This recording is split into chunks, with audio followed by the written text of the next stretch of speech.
Bueno, pues ya ven cómo se ha puesto este tema. Ahora va y resulta que esas personas que están defendiendo a los delincuentes, o que son delincuentes, o que son imputados por terrorismo, o que directamente, perdón por la expresión, pero ya que está tan popularmente aceptada, son chorizos.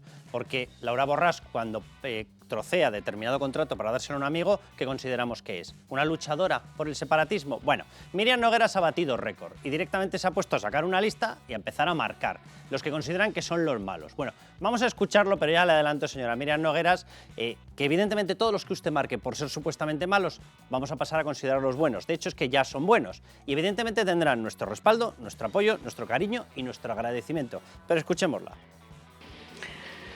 Personatges obscurs com el coronel Baena, més conegut a les xarxes socials com Tácito, o com Pérez de los Cobos, els dos germans, el que és jutge i el que és policia. En col·laboració amb altres personatges com Marchena, còmplices de la politització de la policia i també de la justícia espanyola, juntament amb personatges indecents com Espejel, Lesmes, Llarena, Lamela i tants altres, en un país normal serien cessats i jutjats d'inmediat. Me han aludido a guardias civiles, han aludido a periodistas, han aludido a políticos, han aludido a jueces, Marchena, Llarena, han aludido al coronel Pérez de los Cobos. ¿Por qué? Porque decidió mantener determinada instrucción judicial en secreto, que es lo que tienes que hacer, especialmente cuando tienes la orden directa de la jueza, y no aceptó las presiones, intromisión, manoseo de un señor llamado Marlaska. Bien, vamos a hablar claro de toda esta historia. Míriam Nogueras. Míriam Nogueras es una persona que se enfunda 117.000 euros viviendo en Madrid, porque está tan oprimida, la persiguen tanto que ha decidido vivir aquí. Míriam Nogueras es una persona a la cual ha metido Pedro Sánchez en la Comisión de Secretos Oficiales. Sí, en la Comisión de Secretos Oficiales.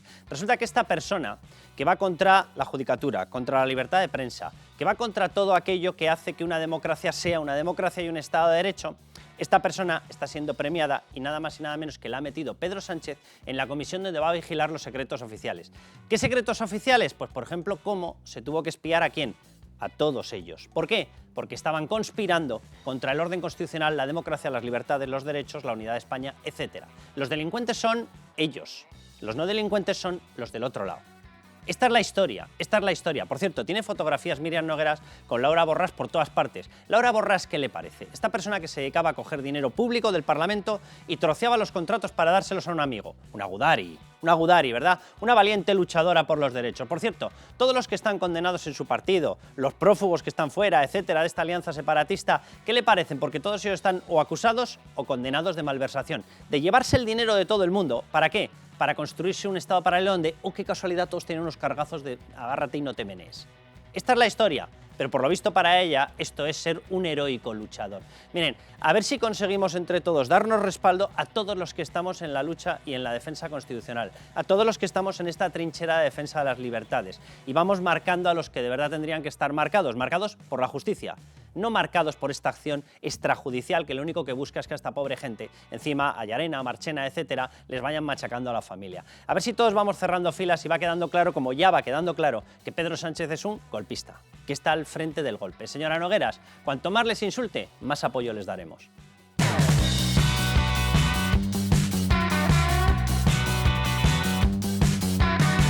Estamos sentando las bases de algo importante. Estamos sentando las bases del tipo de relación que queremos para España y para Marruecos en el presente y en el futuro. Unas relaciones, como ha dicho el jefe de Gobierno, basadas en la confianza, en el cumplimiento de lo acordado, en el respeto y en el diálogo permanente. Ya. Bueno, vamos a explicar uno de los asuntos más opacos, escondidos, escabrosos de todo el mandato de Pedro Sánchez. Anda, que no es decir, no vamos a hablar de lo que ya se ve. Acaba de regalar Pamplona, está regalando el país a trozos, a separatistas, a proetarras, a etarras, porque cuando llevas en un partido desde el año 15, 89 etarras, no eres un partido proetarra, eres un partido de etarras. Bien, está regalando España, está haciendo de todo, vale. Pero hay una cuestión previa, el tema de Marruecos, y vamos a intentar explicarlo. ¿Qué pasó ahí?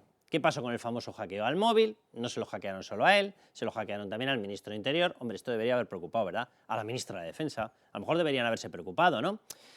Fue Moncloa la que directamente salió y apuntó hacia Marruecos. Bien, les vamos a explicar las relaciones comerciales, empresariales, de dinero, que estableció a través de determinada fundación de una universidad, el Africa Center de Lee University, su mujer. Esto también debería haber hecho saltar todas las alarmas, pero ahí no saltaba nada.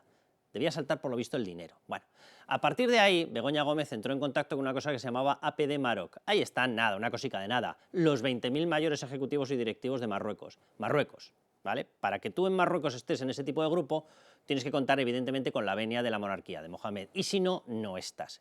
Y en medio de todo eso, en semejante pastel, entró la mujer del presidente. Se lo vamos a contar. Pero bueno, Raúl Vilas, ¿cómo estás? Bienvenido. ¿Qué tal, Carlos? Sandra, ¿cómo estás? Sandra León. Muy bien. Bueno, vamos a ir viendo lo que ha pasado y vamos a explicar qué es lo que hay detrás de toda esta historia. Vaya por delante que el gobierno se ha negado sistemáticamente a dar ni la más mínima explicación. Vaya por delante que anunciaron un partenariado, anda que inventándose nombres, un partenariado porque es que iban a controlar la inmigración. En estos momentos Vía Canarias se ha más que duplicado. Por lo tanto, está claro que o no había acuerdo, o nos volvió a mentir, esto seguro, o se firmó algo y se ha incumplido. Lo cierto es que regalamos el control del Sáhara, algo valiosísimo para Marruecos, justo después, y les vamos a dar todos los plazos, todas las citas, todas las fechas, justo después de que a este señor le entraran en el móvil.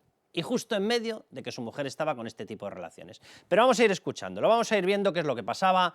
La oposición le ha pedido explicaciones, él no da ninguna. Escuchen a Feijóo. Me gustaría hacerle dos preguntas sobre Marruecos. ¿Es posible? ¿Puede desmentir que haya cambiado la política del Sáhara por razones personales? ¿Puede desmentir que se cesara a una exministra de Asuntos Exteriores por la exigencia de Marruecos? La semana pasada evitó hasta 8 veces contestar esta pregunta. Por favor, ¿lo puede hacer ahora? Raúl, ¿por qué lo esconden tanto? ¿Hay alguna historia aquí extraña? ¿Qué le pudieron o a qué material pudieron acceder a través del móvil? Que, por cierto, era una cantidad medida en términos de almacenaje brutal, excesiva para lo que debería haber en el móvil de un presidente. ¿Puede haber condicionado todo? Y la gran pregunta, ¿puede condicionar el futuro? Lo digo porque Marruecos, de quien es aliado, es de Israel. Marruecos, de quien es aliado, es de Estados Unidos. Y este señor, Pedro Sánchez, está cargando todas nuestras alianzas occidentales. Sí, vamos a ver, mientras no haya otra explicación, tenemos que sospechar que es una cuestión personal y que tiene que ver con lo que tenía en el teléfono el presidente del gobierno, porque en política nadie hace una concesión tan importante como es nada menos que la cuestión del Sáhara, con lo que significa para Marruecos y para España, y dentro de España para la izquierda. Es un... Bueno, de hecho, yo creo que a cambio de nada. Y... O sea, puede ser la única cesión que ha hecho en sentido contrario a la lógica de extrema izquierda en la que él cabalga. Sí, única. Y a la lógica política, porque incluso en una negociación de asuntos menores tú no das nada sin una contraprestación. Y en este caso no conocemos la contraprestación. Se dijo en su día, como tú recordabas, que iba a ayudar a controlar la inmigración. Ya hemos visto menos mal. Luego vamos a ver los datos. Que de eso nada, se están batiendo récords en Canarias desde la crisis de los cayucos. Por lo tanto, sabiendo el coste que además de imagen suponía para Sánchez en su momento, de imagen de cara a su propio público. En la izquierda la cuestión del Sáhara era una de las grandes banderas, pues como Palestina. Y no se han quejado demasiado. Ahora mismo en Sumar hay una diputada que su único mérito para ser diputada es ser saharaui, mérito conocido, digo. Y no abre la boca en esto. No abren la boca, pero bueno, los de Sumar y ya sabemos que con que les des un cargo en el gobierno tragan con lo que haga falta, porque tienen unas tragaderas enormes, ya lo han demostrado. Pero, o sea, que en Sumar sí que sabemos la contraprestación, que es estar en el gobierno, pero la de Sánchez, ¿cuál es? Es la que no conocemos, y mientras no se conozca, pues se abre cualquier posibilidad. Claro que va a tener implicaciones en el futuro, por supuesto que sí. Yo creo que esto no se va a quedar así. Si tienen esa capacidad de chantaje para lo que hemos visto hasta ahora, pues la va a seguir utilizando. Y sobre todo eso que has perdido todas las bazas. Déjame que veamos unas declaraciones y te devuelvo la palabra, porque simplemente por ir metiendo más elementos en la explicación. De lo que se dijo, que repito, lo filtró Moncloa, que fue quien apuntó a Marruecos, se habló de que lo habían hecho utilizando el famoso sistema Pegasus. El sistema Pegasus no es un sistema marroquí. El sistema Pegasus pertenece a tecnología israelí. Lo digo para que vayamos teniendo el mapa. Y en estos momentos nosotros nos estamos dedicando a insultar permanentemente, nosotros no obviamente, el gobierno, a Israel, llamándole genocida, tramitando por la parte de Sumar, por Yolanda Díaz, tramitando normas incluso para juzgar en España por supuestos crímenes de guerra y genocidio de Netanyahu. En estas estamos. Yo no sé si puede ser el momento en el que a lo mejor, oye, alguien decida que parte de lo que se supo pues puede haber llegado el momento de que se sepa, ya que el gobierno no dice nada. Pero bueno, vamos a ver las no explicaciones de Bolaños. Los teléfonos móviles del presidente del Gobierno y de la ministra de Defensa han sido infectados con el software Pegasus, que, como saben ustedes, es una herramienta que permite acceder al contenido de los móviles. Y se acabó. No han vuelto a decir nada, ni qué material salió, ni qué contenido tenía, ni a qué datos apuntaba. Una cosa curiosa, y en medio de todo eso se ha cambiado toda la política internacional, lo que decía Raúl. Por cierto, por el camino nos hemos jugado nuestro sistema de abastecimiento natural de gas natural, que venía de Argelia. De hecho, tenemos de los dos grandes gasoductos que tenemos, de los dos grandes tubos, el mayor lo seguimos teniendo cerrado. Es decir, de Argelia estamos recibiendo la mitad en medio de una crisis energética. Yo, vamos, hay una cosa que tengo clara y es que si algo nos ha enseñado Pedro Sánchez en todos estos años es que con él funciona a la perfección ese refrán de piensa mal y acertarás. De lo que no se habla, y no se está hablando de Marruecos, a lo que se le quita importancia, lo que se niega es precisamente de lo que más hay que preocuparse. Y creo que Marruecos es precisamente un caso perfecto y un ejemplo perfecto de esto. Lo hemos visto con Bildu. Se nos decía que no había nada, que no se hablaba del tema y esta semana hemos visto cómo se les ha entregado la alcaldía de Pamplona, ¿no? Bueno, pues con Marruecos yo creo que pasa lo mismo, no se habla de este tema y por eso precisamente tenemos que preocuparnos. Y hay un hecho que es incuestionable, que es que a raíz de esa filtración, de esos móviles, vamos, es que ahí cambió todo. Cambió todo, es que eso es incuestionable. Hasta ahora se había mantenido una política que en ese momento cambia, que se cambia la posición sobre el Sáhara y decía yo que nos quedamos sin bazas, porque ya les hemos dado todo lo que quería a Marruecos, con lo cual, ¿cómo vamos a gestionar Ceuta, Melilla, la inmigración? Es que ya nos tienen cogidos por todas partes, ¿no? Claro, nosotros necesitábamos mantenernos en el medio, en el fiel de la balanza, Eso es. para que Marruecos nos controlase la inmigración y nos diese información antiyihadista, y Argelia, que reclama también el Sáhara, lo reclaman los dos, este es el viejo conflicto que tienen, para que Argelia no nos cortase el suministro de gas. Bueno, hemos conseguido fastidiarla en las dos direcciones. Una cosa asombrosa y maravillosa. Pero bueno, vamos a ver cómo lo planteaba Pedro Sánchez y las explicaciones que daba. Evidentemente son mentira, pero ahora les vamos a exponer los datos reales y van a ver ustedes cómo la explicación era falsa, porque es que nada de lo que dice se ha cumplido. Escuchen. No podemos arrastrar conflictos del siglo pasado y por ello, en lo que respecta a una zona muy importante para España, como es el Sáhara Occidental, España apoya una solución política mutuamente aceptable en el marco de la Carta de Naciones Unidas y de las resoluciones del Consejo de Seguridad de Naciones Unidas. Vale, esta es la explicación esotérica barra Pedro Sánchez. Y ahora vamos a lo que ocurrió durante todo este tiempo. Atención, con las fechas, para que ustedes vayan juzgando si puede tener algo que ver o no puede tener nada que ver, el hecho famoso de que la entrada en el móvil, a través del Pegasus, del sistema de hackeo y de espionaje Pegasus, le pudiesen sacar información con la cual hicieran cambiar la política internacional de España y en concreto las decisiones de Pedro Sánchez. Que hay que recordar que tomó esta decisión sin pasarlo ni por el partido, ni por el Consejo de Ministros del Gobierno, ni por el Parlamento Español, cosa que yo, ya lo adelanto, tengo mis dudas más que severas de que este acto tenga validez como acto administrativo, porque no cuenta con respaldo de nada. O sea, este señor se levantó a lo dictador y decidió hacer, pues eso, una cacicada de las suyas. Pero bueno, vamos con la historia. Begoña Gómez ficha por el Africa Center. Atención, justo tras llegar Sánchez al poder. Era tan maravilloso el currículum de Begoña Gómez que tuvieron que esperar a que llegara Sánchez al poder, ¿vale? Él llega en la moción de censura mayo-junio de 2018 y en agosto del 18 descubren en el Africa Center del IE University el gran currículum que tiene. Hasta ese momento no se habían dado cuenta, claro, también era normal, ¿no? No tiene ni una carrera oficial, tiene una cosa extraña que se sacó por ahí en una especie de academia de estas que ponen en un garaje. Bueno, pues vale, ahí está, Begoña Gómez. Agosto de 2018 se hace directamente con ese cargo, un cargo de directora en el Africa Center. Bien, punto 2. Begoña Gómez cierra desde el Africa Center un pacto estratégico. Este calificativo no es mío. Lo publicitaron directamente en el Africa Center, lo publicitaron como estratégico. ¿Y con quién? Con APD Maroc. ¿Qué es APD Maroc? Es la reunión de los 20.000 principales ejecutivos y directivos de Marruecos. Marruecos evidentemente no es una democracia. Por lo tanto, como no es una democracia, el que tiene el place para poder hacer negocios tiene que contar con el beneplácito del monarca, de Mohamed. Es decir, esas 20.000 personas yo creo que las podríamos calificar de las más influyentes de Marruecos, todas con negocios, muy bollantes. Bien, paso 3. El móvil de Sánchez, atención, es espiado en medio de todo esto. Mayo de 2021. Y Moncloa apunta a Marruecos, lo admite, lo denuncia públicamente, un año después, en mayo de 2002. ¿Y qué ocurrió entre mayo de 2001 y mayo de 2002? Sánchez entrega el control del Sáhara en marzo de 2022, en marzo de 2022. Es decir, entre el 21 y el 22 que ellos lo denuncian, casualmente sucedió esto. Es decir, Quien le hubiese robado el contenido del móvil, evidentemente ya tenía la información y podía haber actuado con ello. Bien, a partir de ahí, ¿qué ha ocurrido? Y ahora vamos a ver los datos. Dice, bueno, lo explicó Pedro Sánchez, lo han escuchado ustedes, diciendo que esto iba a servir para tener un control de la inmigración muy superior. Muy superior, vamos a ver los datos, porque lo que ha venido ha sido una avalancha de inmigración. Estamos, vía Canarias, más que duplicándolo, más 134,8%. Si teníamos en el 22 15.000 personas, en este momento superamos las 35.000. Y sobre el cómputo total de llegada de inmigrantes a España, hemos pasado de 29.000 a superar los 50.000. Esto está medido de enero a noviembre, es decir, es absolutamente, en los 2 años, absolutamente homogénea la estadística. Es decir, lo que sabemos es, punto 1, que lo que ha dado explicaciones, las explicaciones que ha dado Pedro Sánchez son mentira.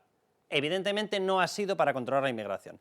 Punto 2, sabemos que no ha querido dar explicaciones oficiales, eso seguro. Punto 3, sabemos que el acto lo adoptó de una forma personal, no lo quiso pasar ni por el Gobierno, Consejo de Ministros, ni por el Parlamento. Y lo que sí sabemos, porque lo publicitó directamente el organismo donde trabajaba Begoña Gómez, su mujer, es que ella entró en medio de todo esto en contacto con los principales empresarios que contaban con el beneplácito del monarca.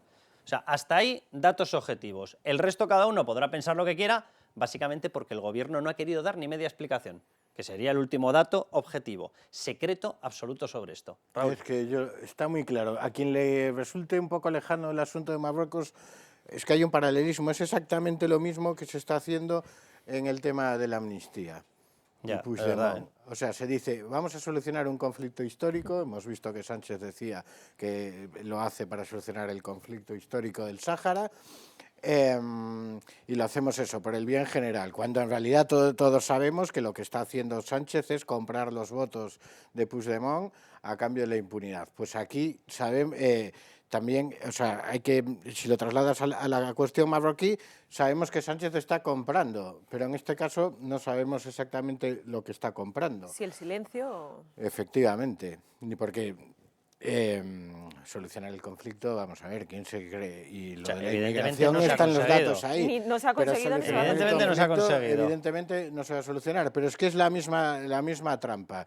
Yo hago algo para beneficiarme personalmente, también lo oculto, pues eso, se lo oculto al partido, se lo oculto a la oposición, pues lo de la amnistía igual, hasta estaba Cerdán negociando y todavía lo negaban, etcétera. Ese es su modo de proceder.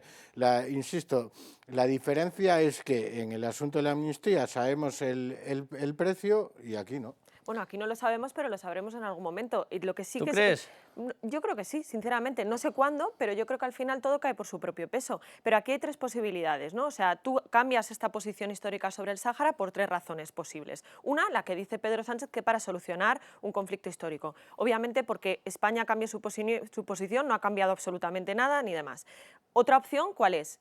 Que haya sido para que Marruecos guarde silencio, que es la posición que podría apuntalar pues, el relato de los hechos que hemos hecho ahora mismo, ¿no? Sobre Marruecos él aseguró también que iba a conseguir que garantizase, que diera garantías de que Ceuta y Melilla no iban a ser vulneradas. Ahí voy. Y no han dejado de repetir que las reclaman desde aquel momento. Y la última pata sería conseguir algo que nos beneficiase a España, que dejaran de meterse con el tema de Ceuta y Melilla, que se rebajase la presión migratoria, que se ha mejorado de todo eso. Porque lo único que hemos visto hasta ese momento es que todo sigue igual. Ceuta y Melilla siguen con su misma historia y el tema de la inmigración es de verdad tremendo. Y todavía no ha terminado el año. Raúl. Y evidentemente no puede ser solo para colocar a Begoña Gómez. Porque estas cosas se hacen con eso, le das un poco de dinero a través de los fondos de cooperación y ya está. Aquí tiene que haber algo más gordo. No, aparte que sobre todo, vamos a ver, si hubo una colocación, si hubo obtención de dinero por parte de Begoña Gómez, si entró en negocios, cualquier persona medianamente sensata se da cuenta de que eso es una bomba de relojería política en España. Entonces, claro, la gran pregunta es qué había en ese móvil. ¿Podía tener relación con eso, con conocimiento de esos datos, con información sobre lo que se estaba haciendo? ¿Estaba él metido? ¿No estaba metido? O sea, ahí se abren una serie de interrogantes que lo mínimo hubiese sido que Moncloa hubiese dado una explicación y no la ha dado. Os voy a hacer una pregunta porque quiero mostrar lo que pasaba en la presentación del libro, donde hablaba de todo Pedro Sánchez, de su no libro, porque de nuevo es que no lo ha escrito él. O sea, todo se lo tienen que escribir. Empezamos a tener dudas de que este señor sepa escribir. Pero bueno, Irene Lozano aparece por todas partes a escribirle libros. Le hace el último libro, Tierra firme, sí, y desastre asegurado. Bien, van a ver cómo hablo de un montón de cosas, menos de esto. de esto es que no lo ha escrito en el libro. Es decir, narra su etapa de gobierno, su primera legislatura o legislatura normal con votación después de la moción de censura, y no habla de esto. Cuando esto ha marcado la actividad parlamentaria por todas partes, es decir, lo vuelve a ocultar. Pero luego os voy a preguntar si vosotros pensáis que en caso de haber esa información, sé que es mucha hipótesis, pero en caso de haber esa información, de haberla sacado del móvil y de haber algo comprometido, si la tiene Marruecos o la puede tener alguien más. Lo digo teniendo en cuenta que el sistema era un sistema israelí, si lo puede tener alguien más. Pero bueno, antes de eso, vamos a hacer repaso. Hablaba de todo en la presentación del libro, menos de esto. Miren. No, que te digo que si tú tuvieras que ir a un programa de televisión, no tengo ninguna duda de que serían Supervivientes. ¿Pero eso dónde lo grabáis? Ahí en Honduras también. Lo hacéis en El Salvador, como tenemos un mediador. Venga, otro momento, que por lo visto no encontraba un sitio donde colgar el tema de Marruecos, fíjense. Que algunos y algunas hablan de que vamos a una dictadura. Generalmente lo dicen aquellos que no supieron o no vivieron en primera persona las consecuencias de una dictadura. Claro, no como tú, ¿verdad? Claro, que con tus 200 años has vivido ya unas cuantas. Vamos con el otro fragmento más. Podía hablar de cualquier cosa, menos de Marruecos. Hay un problema de pluralismo político en nuestro país, en los medios de comunicación. Y esto lo digo con todo el respeto, pero lo digo también con la conciencia de ver exactamente la descompensación y el desequilibrio que hay. Pues nada, y seguía. Tenía tiempo para ir marcando periodistas, medios de comunicación, etcétera, pero para hablar de lo que le han pedido 800 veces explicaciones, de eso nada. De Marruecos ni gota, del móvil ni gota, de Begoña Gómez ni gota. Bueno, Miguel Ángel Pérez, ¿cómo estás? Muy buenas, Carlos. Vamos a ver, vamos a explicar qué ha pasado, porque claro, esto se mezcló con una información porque fue la propia Moncloa la que dijo, esto ha sido Pegasus, a través del sistema Pegasus han entrado en el móvil de Pedro Sánchez. Por lo tanto, esto, en el momento en el que se judicializó, Miguel Ángel, va y resulta que entraron todos los espionajes lógicos, normales y obligatorios a los golpistas, pero entró también el famoso espionaje por haber utilizado el mismo sistema a Pedro Sánchez. ¿Qué información ha salido de ahí? ¿El gobierno ha permitido que sepamos qué pasaba? ¿El gobierno ha puesto obstáculos? ¿Se lo ha puesto fácil al juez? ¿Qué ha ocurrido? Pues Carlos, la verdad es que al final adelantamos en Libertad Digital lo que sucedió, porque el pasado mes de mayo publicábamos que el gobierno estaba dejando morir la investigación, una investigación que había iniciado el titular del Juzgado Central de Instrucción número 4 de la Audiencia Nacional, José Luis Calama, una investigación muy complicada en la que se había tomado incluso declaración a la que era directora del CNI, Paz Esteban, pero lo cierto era que habían remitido una comisión rogatoria a Israel solicitando pues información de la empresa propietaria de la aplicación Pegasus con el objetivo de seguir recabando y seguir avanzando en la investigación. Esta comisión rogatoria se envió una y otra vez a Israel, no se obtuvo respuesta y los investigadores lo que consideran es que el gobierno de Pedro Sánchez podía haber hecho algo para que Israel contestara. Obviamente ahora el contexto ha cambiado mucho de las relaciones de España con Israel, pero en ese momento sí que podía haber recurrido a la vía diplomática el gobierno de Pedro Sánchez, ¿Y no lo hizo? interesándose para que contestaran la comisión rogatoria que solicitaba el juez. ¿Y no se hizo? Esto no pasó. Esto no pasó, Carlos, esto no pasó. En ningún momento el gobierno quiso saber nada de esa comisión rogatoria, ni preguntó ni pidió a Israel que respondiera a ella. Ya. Y 2 meses después, en el mes de julio, el juez de la Audiencia Nacional tuvo que archivar la causa ante esa falta de cooperación de Israel y sobre todo esa falta de interés del gobierno por conocer la verdad. Vale, tú tienes la sensación, por la información que barajas, por los contactos con acusación, no acusación, defensa, con los propios jueces, ¿tú tienes la sensación de que la causa, el gobierno en el fondo no tuvo más remedio que asumirla porque venía solicitada por sus socios separatistas pero que no le hacía ninguna gracia? Obviamente, pues el caso Pegasus, Carlos, pues es una patata caliente, ¿no? Bueno, los primeros infectados fueron el presidente del gobierno, ministra de Defensa, etcétera, Marlaska, y luego, pues a mitad de esto, Carlos, pues esa segunda derivada del caso Pegasus, que es la de Cataluña, ¿no? La querella que presentó el presidente catalán Per Aragonés, por la cual se ha imputado por parte de un juzgado de instrucción de Barcelona a la exdirectora Paz Esteban. Esto en su inicio era una una patata caliente, pero obviamente esto, Carlos, se ha utilizado, y esto es lo que sospechan las fuentes judiciales que he consultado, esto se ha utilizado por parte del gobierno para hacer guiños a Junts y a Esquerra, porque hay que recordar que en el momento en el que ese juez de Barcelona, por cierto, de Juezas y Jueces para la Democracia, la asociación judicial izquierdista a la que pertenecen, entre otros, Cándido Conde Pumpido, pues admitió a trámite esa querella de Per Aragonés contra la exdirectora del CNI, Paz Esteban. En ese momento justo, Carlos, estaba negociando el Partido Socialista la investidura de Pedro Sánchez con Junts y Esquerra. Por lo tanto, pues hubo ese tufillo de que esa imputación no era casual. Ya, te lo pregunto, vamos a ver, evidentemente el presidente del gobierno o el gobierno siempre podrían haber invocado, en caso de que se alumbrara de alguna manera o se conociera información de esos espionajes, podrían haber invocado la figura de secreto de Estado y haberlo tapado todo. Y no lo habríamos conocido, se habría tapado judicialmente, en el sumario, se habría quitado toda referencia, vale, pero claro, si tú sabes que a lo mejor pueden salir datos de la información que te han detectado dentro del móvil, o del contexto, o de si chequearon otros móviles, imaginémonos que se conociera que habían chequeado el suyo y el de Begoña Gómez.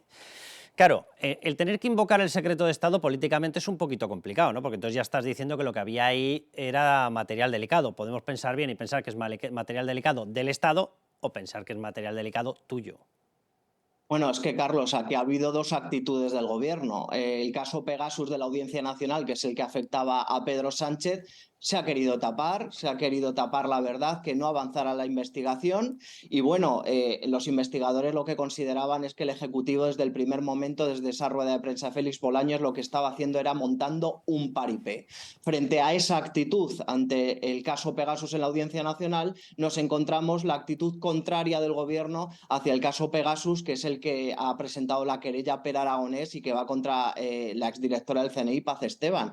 En ese caso, Carlos, se está llegando a que se reclame desde el propio juzgado de Barcelona un requerimiento al magistrado del Tribunal Supremo de la Sala Tercera, Pablo Lucas, que era el magistrado de enlace con el CNI, para que aclare que se investigó con la autorización del CNI utilizando la aplicación Pegasus. Obviamente, el magistrado no puede contestar a eso porque la ley se lo impide, pero como digo, el gobierno sí es proclive a esa investigación porque le interesa tener a sus socios de gobierno y de legislatura contentos. Miguel Ángel, muchísimas gracias. Pero vamos, traducido, en la parte de lo mismo que me interesa para mis socios separatistas, ahí sí que empujo. Pero en la parte en la que me pueden pillar ahí no empujo. Ahí contraigo. No. Bien. Muchas gracias, Miguel Ángel. Vente para acá que te esperamos en el siguiente bloque. Muy bien, hasta ahora, Carlos. Os hago la pregunta que os había hecho, quien se la ha hecho ha sido Santiago Abascal en el Congreso, se la hizo directamente a Pedro Sánchez, no referida a si se iban a conocer determinados datos o se podían conocer, pero sí diciendo, ¿lo piensa explicar alguna vez usted, teniendo en cuenta la repercusión de esto? Vamos a verlo. Nos podría decir si, tal y como hoy publica un periódico, cesó a la ministra de Asuntos Exteriores una semana después de que se lo pidiese Marruecos. Es decir, nos podría decir si Marruecos quita y pone ministros en España. También nos podría contestar por qué se perjudica y persigue a nuestra agricultura, prohibiendo trasvases, permitiendo que Marruecos multiplique sus exportaciones en detrimento de las nuestras o subvencionando incluso el acceso al agua en Marruecos. Bueno, rapidísimo, que nos hemos comido el tiempo. ¿Cómo lo veis? ¿Creéis que algo de la información podría acabar saliendo de lo que había en el móvil? Comentabas antes si solo lo tiene Marruecos. Yo lo dudo, quiero decir. Ya. Los servicios secretos marroquíes y la diplomacia marroquí es una de las mejores diplomacias del mundo.